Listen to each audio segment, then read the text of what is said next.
Mga anak, andito na si Daddy! Hi, Daddy! Higa kayo, miss na miss ko na kayong mga prinsesa ko, oh. Oh, asan ni... Sandali. Asan na yung mami nyo? Wala po. Wala. Ano ibig nyo sabihin? Araw-araw po siya umaalis, gabi na po umuwi. So, ibig sabihin, laging ginagawa to ng mami nyo? Opo. Siya, sige mga anak, meron akong mga pasalubong dito para sa inyo. Sigurado ako magugustuhan nyo to. O siya, sige, punta muna kayo dun sa kwarto, ha? Dali. Tara na, Tasinya.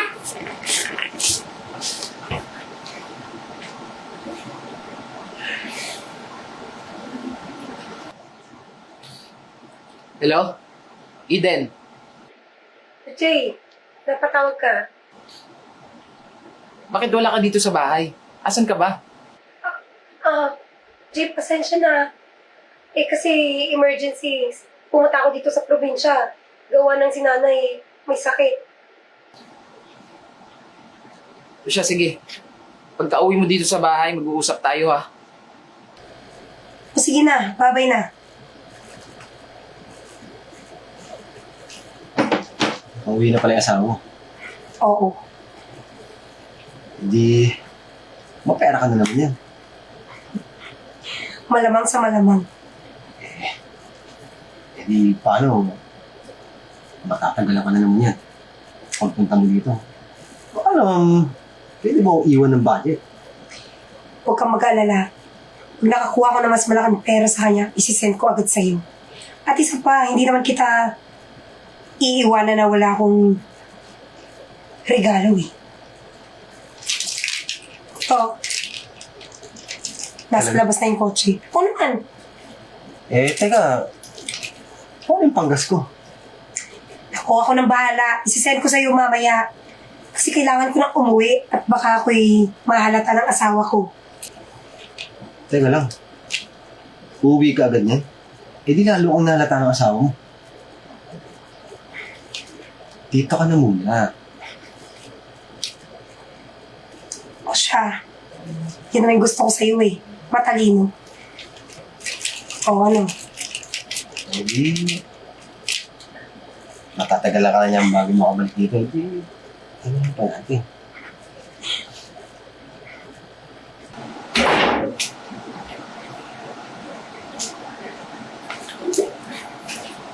Oh, Eden. Bakit ngayon ka lang? Malamang. Galing ako sa probinsya, di ba? Of course, malayo yung biyahe, kaya ginabi ako. Eden naman. Galing ka ba talagang probinsya o baka may iba kang lakad? Tingnan mo yung suot mo. Ako ba'y pinagdududahan? Di ba sabi ko emergency? Alam naman, magbihis pa ako. Ang nanay ko yung may sakit. Sabi ng mga bata, araw-araw ka daw umalis dito sa bahay. Totoo ba yun? Iniiwan mo dito yung mga anak mo?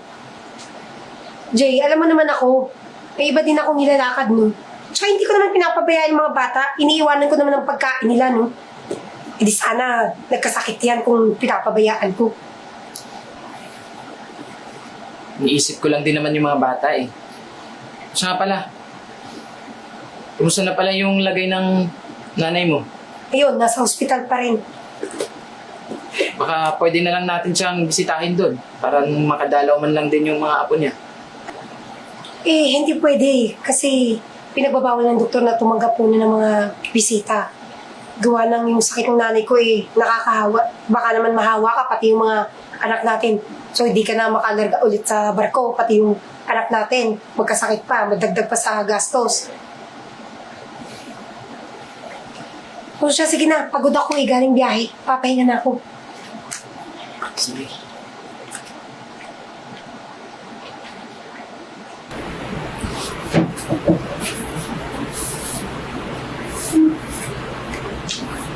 Ba't nakabihis kayo? Saan kayo pupunta? Aalis daw po kami, sabi ni Papa. Di mas mabuti para mag-enjoy kayo. Tsaka, miss yun na si daddy niyo, di ba? Hindi. Hindi ka ba sasama sa amin? Papasyal ko sana yung mga bata, tsaka Dadaan din ako ng agency kasi pinapatawag ako. Hindi mo na ako sasama, Jay, kasi masakit pa yung ulo ko galing sa biyahe kagabi. Tsaka kayo na lang muna. Mag-enjoy kayo doon. Tsaka bilhan mo yung mga bata ng mga kung ano naman gusto nila, ha? Ganun ba? Oo. Siya, punta na kayo doon. Baka matrapik kayo. Wala, tara na.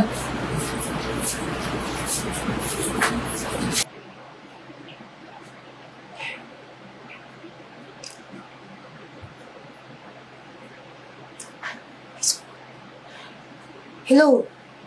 Brian? Wala akong kasama. Kung gusto mo, magkita tayo mamaya sa restaurant. Oo! Huwag kang mag-alala. Kasama ng asawa ko yung mga bata. Matagal pa yung uuwi, no? Mag-i-enjoy yun. Tsaka na-miss nila yung isa't isa. O siya, sige. Si tating tagpuan. Bye.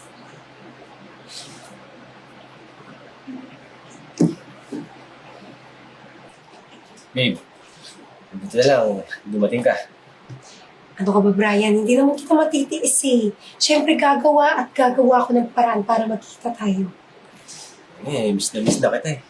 Ako din naman eh. Kaya nga, di ba, tinawagan kita para magkita tayo. Habang nag-enjoy pa yung asawa ko kasama yung mga anak ko. Siya nga pala, babe. Nakalimutan ko yung phone ko. Nasa kotse. Kukunin ko lang saglit, ha? Sige. Sandali.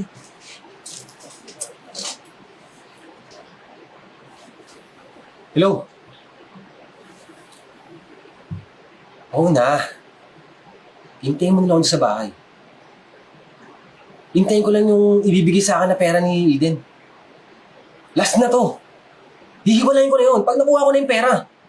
Tsaka, para sa inyo naman to itong ginagawa ko. Kaya hintayin mo na ako dyan sa bahay. Huwag ka na makulit. Sige na. Mamaya,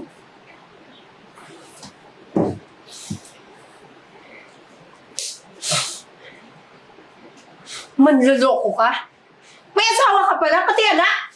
Bakit di mo sa akin sinabi, ha? bakit? Gusto mo din naman to Tsaka, parehas lang tayo nagluloko. Hindi lang ikaw. Kapal talaga ng mukha mo. Bakit, Eden? Di ba ginusto mo din to? Hindi lang ako. Tsaka bakit ka magagalit? Lahat ng di maibigay ng asawa mo, binibigay ko sa'yo. At yung binibigay mo sa akin pera, di ba yun ang mga kapalit? Ayun na nga eh. Pero sobra-sobra yung binigay ko sa'yo. Lahat ng luho mo, yung pera ko, boss, dahil sa'yo. Pati yung sasakyan na regalo ng asawa ko, binigay ko sa'yo. Ano, hindi pa ba yung sapat? Akala ko mahal mo ko. Nahihibang ka ba, Eden? Bobo ka ba? Hindi kita mahal! Pera lang kailangan ko sa'yo! Talaga pera? Nangiya ka talaga! Ibalik mo lahat yun sa akin! Manluloko ka! Tama na yan!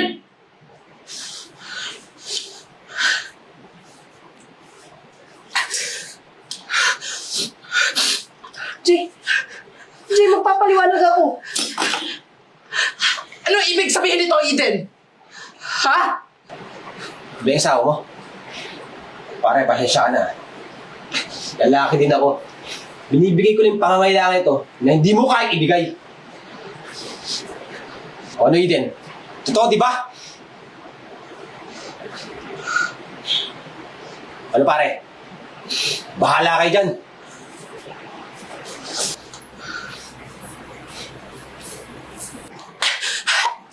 Ano to, Eden?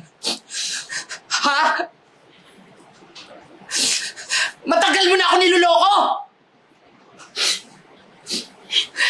Bakit mo nagawa sa akin to?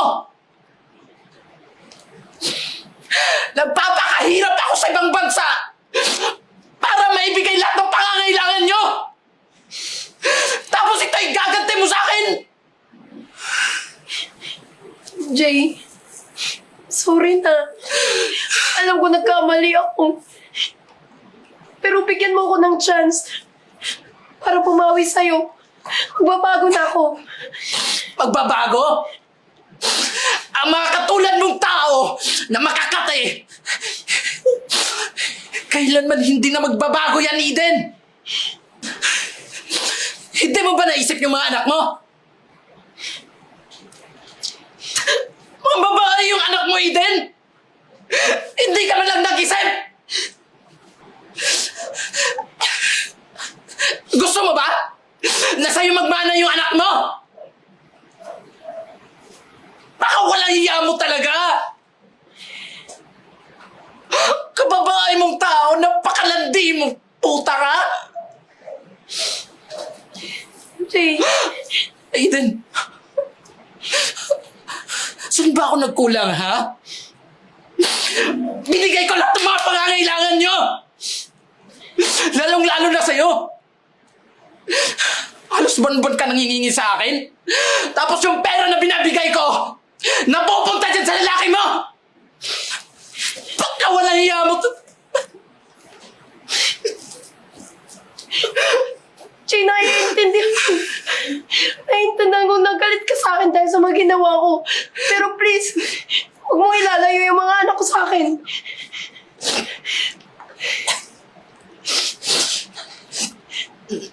Nagpapatawa ka ba, ha? Tingin mo ba na makikita mo pa yung anak natin? Nagkakamali ka. Dahil hindi naman talaga totoong inilabas ko ang anak natin eh. Dahil simula sa araw na to, kailanman ay hindi mo na sila makikita. Jay, alam kong hindi mo ako mapapatawa dahil sa mga ginawa ko sa'yo. Pero parang awa mo na. Huwag mo ipagkait sa akin yung mga anak ko. Babawi ako sa kanila. Mahimik ka na nga, Eden. Tandaan mo. Ikaw yung unang nagloko. Kaya pagsisisihan mo yung ginawa mo. Saka ihanda mo yung sarili mo.